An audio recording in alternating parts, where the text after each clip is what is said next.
स्वागत छ यहाँलाई। हस्, धन्यवाद। तपाईँको परिचय दिनुहोस् न। नमस्ते, मेरो नाम चाहिँ श्याम अधिकारी। म चाहिँ अहिले यो जेएनजीको घाइतेहरू र शहीद परिवारहरूलाई प्रत्यक्ष रूपमा भेटेर के कस्तो भइरहेछ भन्ने विषयमा जानकारी लिइरहेको छु। तपाईँ आफै पनि जेएनजी आन्दोलनमा सहभागी हुनुहुन्थ्यो? हजुर, एकदम सहभागी भइरहेको थिएँ र त्योभन्दा अगाडिको आन्दोलनहरूमा पनि हामी सहभागिता रहेका थियौँ। जस्तो कि तपाईँको यो मेलम्चीको जुन यो खानेपानीहरूको आन्दोलन छ, त्यसै गरी भ्रष्टाचार विरुद्धको जुन अभियानहरू हामीले सञ्चालन गरेका थियौँ, त्यसको विरुद्धमा हाम्रो साथीहरू कयौँपटक जेल पनि भोगिसक्नु भएको छ।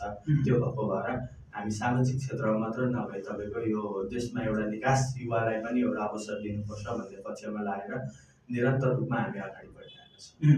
जस्तो अब जेएनजी आन्दोलनका घाइतेहरूलाई यो सरकारले उचित क्षतिपूर्ति दिन सकेन, उनीहरूको उपचारको प्रबन्ध राम्रोसँग गर्न सकेन, जुन सम्मान उनीहरूलाई दिनु पर्थ्यो त्यो दिन सकेन भन्ने खालको आलोचना भइरहेको छ। के भन्नुहुन्छ, के छ घाइतेहरूको अवस्था?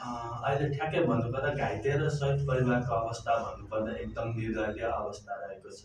किनकि जस्तो कि अब हाम्रो कस्तो छ भने साथीहरू तपाईँको सुदन गुरुङहरू यताउता हुन्छ, उहाँहरू मिडिया ट्रायलमा मात्रै आए जस्तो मलाई लाग्छ। वास्तविक घाइतेहरूसँग कति पुग्नु भएको छ, म यो प्रश्न उहाँहरूलाई सोध्न चाहन्छु। किनकि आजको दिनमा म तपाईँको फिल्डमा हेरिरहँदा मलाई अहिले पनि तपाईँको 3-4वटा जिल्लाबाट सिडिओ साहबहरू, त्यसै गरी जेएनजीको घाइतेहरू, त्यसै गरी विभिन्न शहीद परिवारहरूबाट मलाई फोनहरू आइरहेको छ।